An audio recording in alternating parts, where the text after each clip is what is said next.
En aquel tiempo decía Jesús a sus discípulos: ganaos amigos con el dinero de iniquidad, para que cuando os falte os reciban en las moradas eternas. El que es fiel en lo poco también es en lo mucho. El que es injusto en lo poco también en lo mucho es injusto.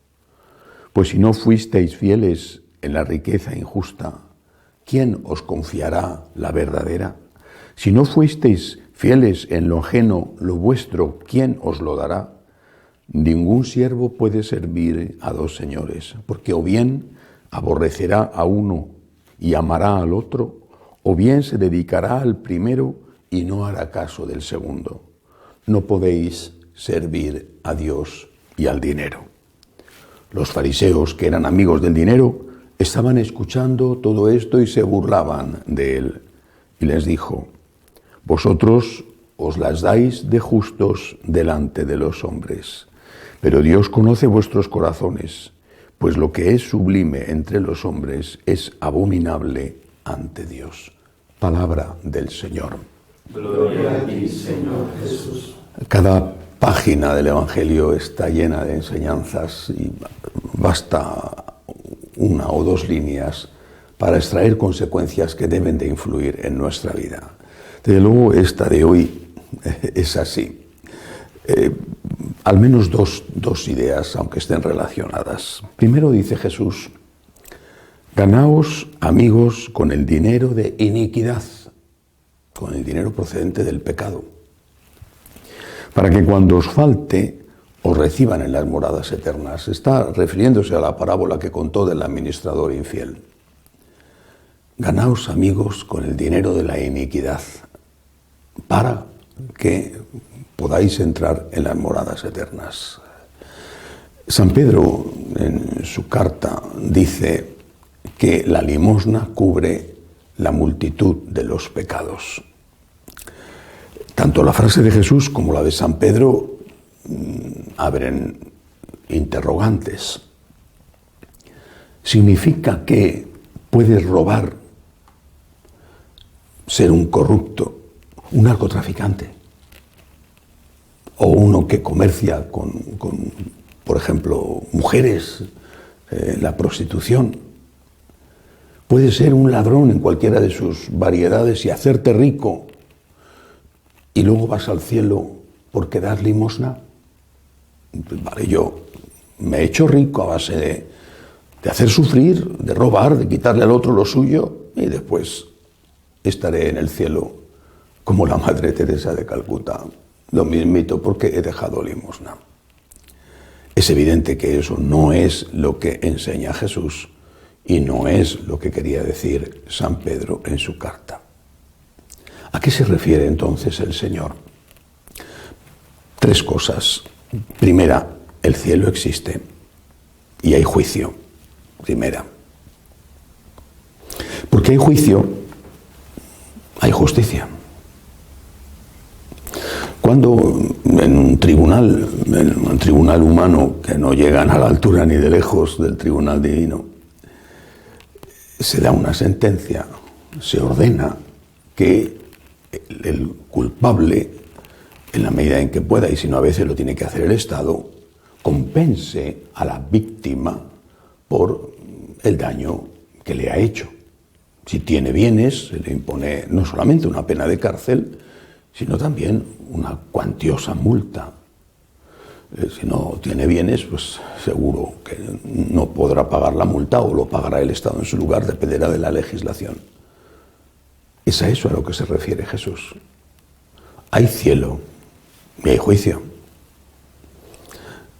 Y el mal que has hecho tiene que tener unas consecuencias que repercuta a favor de aquellos que han sufrido ese mal.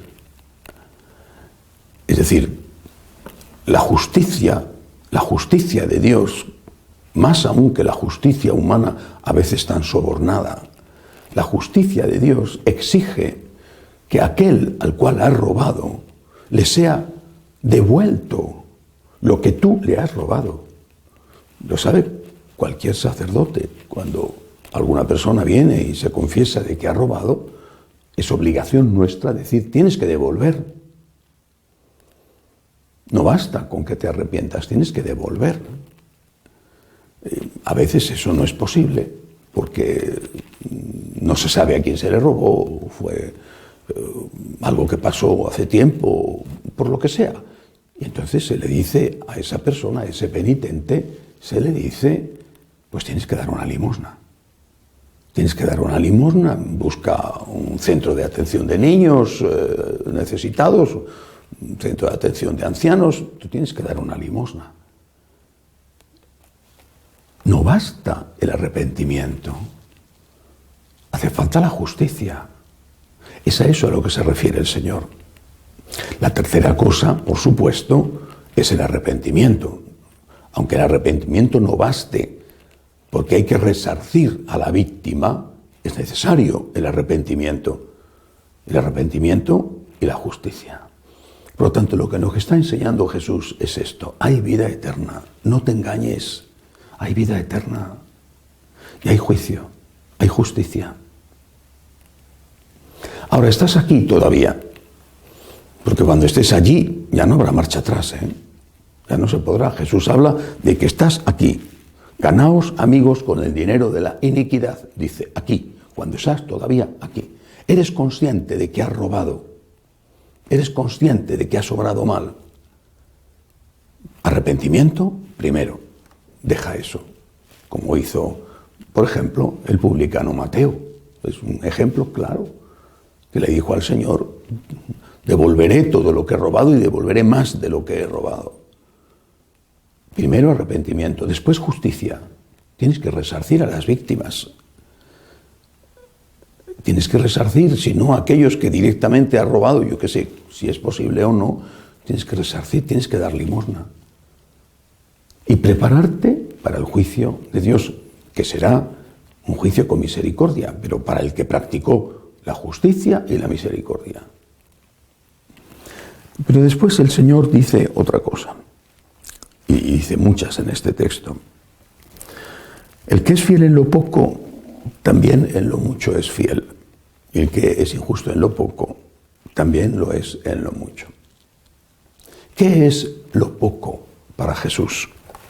Añade, dice, no podéis servir a Dios y al dinero. Eso es lo poco.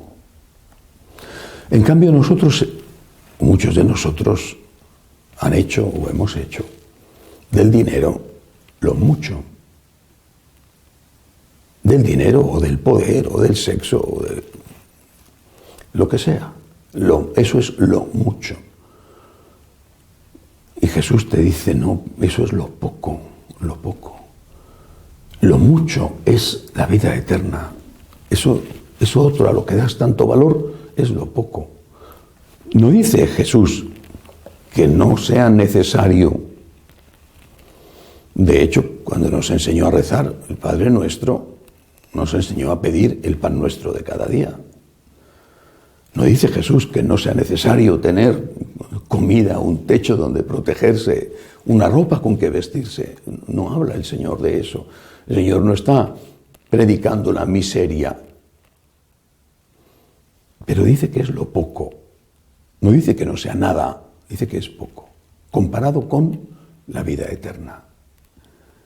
Y si tú pones en el dinero tu corazón, harás que tus obras vayan encaminadas a servir a ese Dios, al dinero. Lo importante será el beneficio.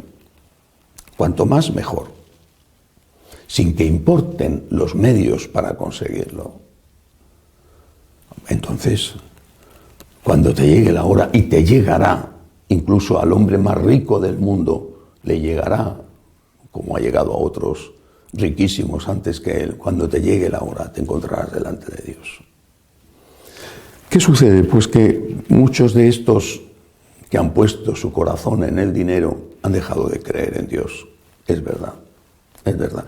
El hecho de que no se crea en Dios no significa que Dios no exista. Porque si existe o no existe, no tiene nada que ver con nuestra fe. Si existe o no existe, es algo al margen de lo que nosotros digamos.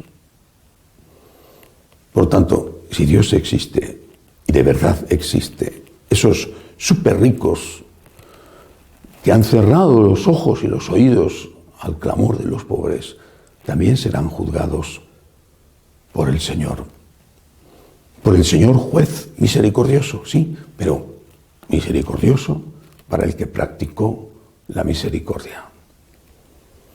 No tengas dinero injusto, no lo tengas, porque el dinero no debe de ser nunca tu Dios.